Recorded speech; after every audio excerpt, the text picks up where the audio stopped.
200 kilo ng umano'y shabu naman ang nabisto sa kotseng 6 na araw nang nakaparada sa isang mall.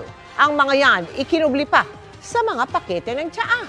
Nakatutok si John Consulta. Pasado alas 4 ng madaling araw kaninang umaga, nang lapitan ng mga tauhan ng NBI Task Force Against Illegal Drugs at NBI Pampanga ang pulang kotseng ito sa parking lot ng isang mall sa Mabalacat, Pampanga. Sa side mirror ng sasakyan, nakuha ang susi at nang tuluyang mabuksan, tumambad na ang 200 Tsaa-Bu package na may kabuuang bigat na higit kumulang 200 kilo. Ayon sa NBI, 6 na araw na ang nakakaraan mula nang iparada ang sasakyan sa open parking lot. Estimated yung street value na that would probably 1.4 billion pesos. They're conducting an institutionalized na yung drug profiling. So you will be able to compare this seizure from the previous seizures natin.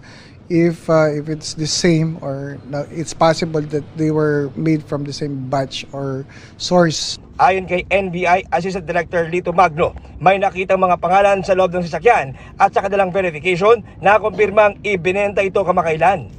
Actually, minsan tawag nila dito is palit kotse, no? So, bibigyan kitang kotse, lagyan mo ng laman, or bibili ako ng kotse, lalagyan ko ng laman, and then ibibigay ko na sa iyo yung kotse. Pero grabe, no? Grabe ang ano ngayon, anong kalakaran ng droga ngayon, ano? 500 million 'to, di ba? Tama ba ako? 200 kilos. Ewan ko yung estimate, parang sorry parang naalala nyo, basta billion po yung yung computation eh.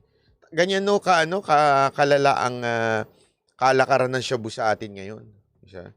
Although chabu. Tsaa-Bu, nasa chabu, nasa tsaa.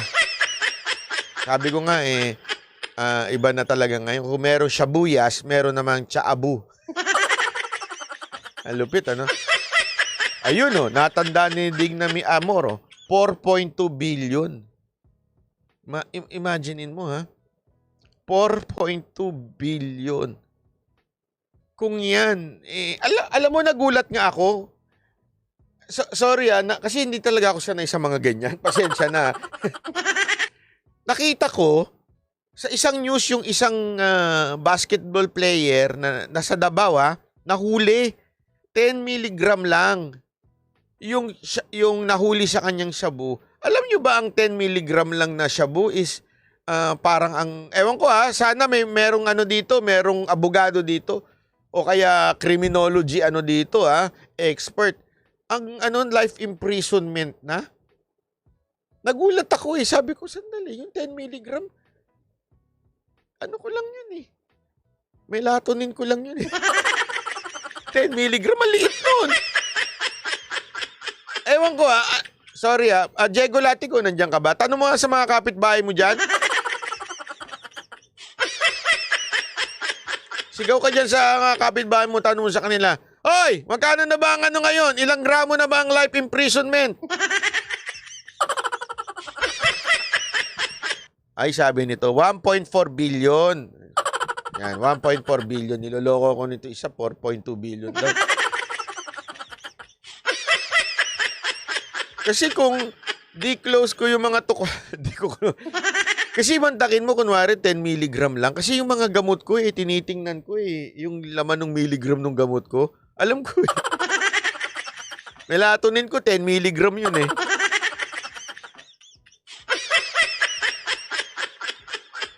10 milligram presumption to Paano ba? Sorry. Sensya na, hindi po kasi talaga ako addict Hindi ko na inabutan yung mga shabu-shabu. Cup syrup lang ako nung panahon ko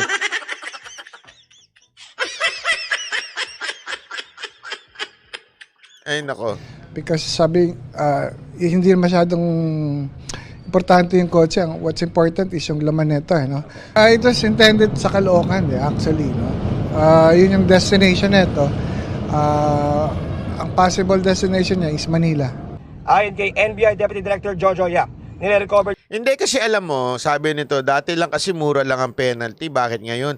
Ang laki-laki na ng penalty ng sabi ko nga, buti nga wala nagre-reklamong adik Sabihin ng adik, sandali, anti-poor naman yan?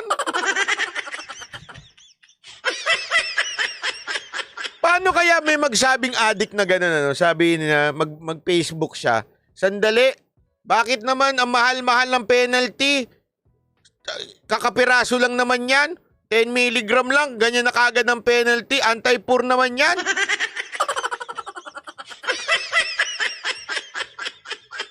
Hindi kasi naalala ko tuloy yung mga yung mga motoristang nagsasabing anti-poor pagka kasi ang mahal-mahal daw ng penalty. Talagang plano nilang dumaan sa sa bus lane. Sabi na, hindi, mahal naman niya, 1,000 bus lane dadaan, anti-poor yan. Kailangan naman mas mababa. Talagang may plano silang dumaan, no? Na rin ng NBI ang CCTV para matukoy ang pagkakinanlan ng taong nagmamaneho sa sasakyang kargado ng kilo-kilong droga. Pero ako naman, good job naman, at least nahuli. Kaya lang, may pagka-weird itong sitwasyon na ito. Alam niyo kung bakit?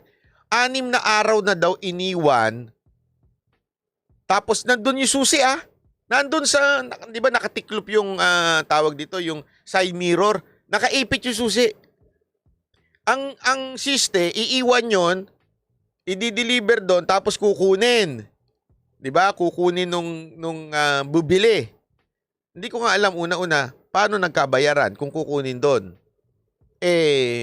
Malaki-laki din yun. Hindi naman pwedeng, di ba? I mean, paano nagbayaran yon? GCash. Hindi, joke lang. Bangko. Isa yun.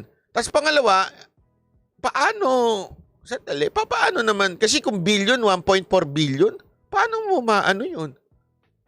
Pangalawa, 6 days na nang naandun. Kung talagang nagbebenta doon, bakit iniwan ng 6 days? Bakit hindi kinuha kagad nung buyer? 6 days. Iniwan mo na yung susi nasa side mirror? Tapos ang laman nun worth 1.4 billion? There's something wrong. Di ba? Palit kotse na may laman din. Yun na nga ang weird Kung palit kotse, ibig sabihin kotse na may shabu, kotse na may pera, palit kotse, kinuha na may pera, bakit iniwan yung shabu? Nang 6 na araw, bago natagpuan. Isipin mo yun Bakit 6 days? Sabi nga ng iba, baka planted. Yun na nga Planted or publicity? Hindi natin alam.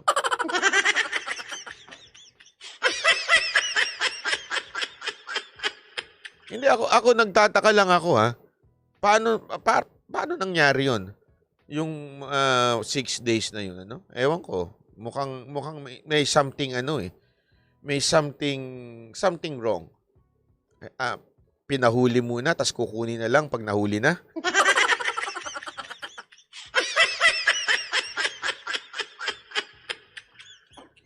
Di ba? Parang, ano kaya nangyari doon, Bakit ganun? Kasi tama yun sinasabi, iiwan yung pera, iiwan yung palit kayo ng kotse. Bakit yung palit ng isang kotse, hindi na kinuha? Na doon pa man din yung shabu.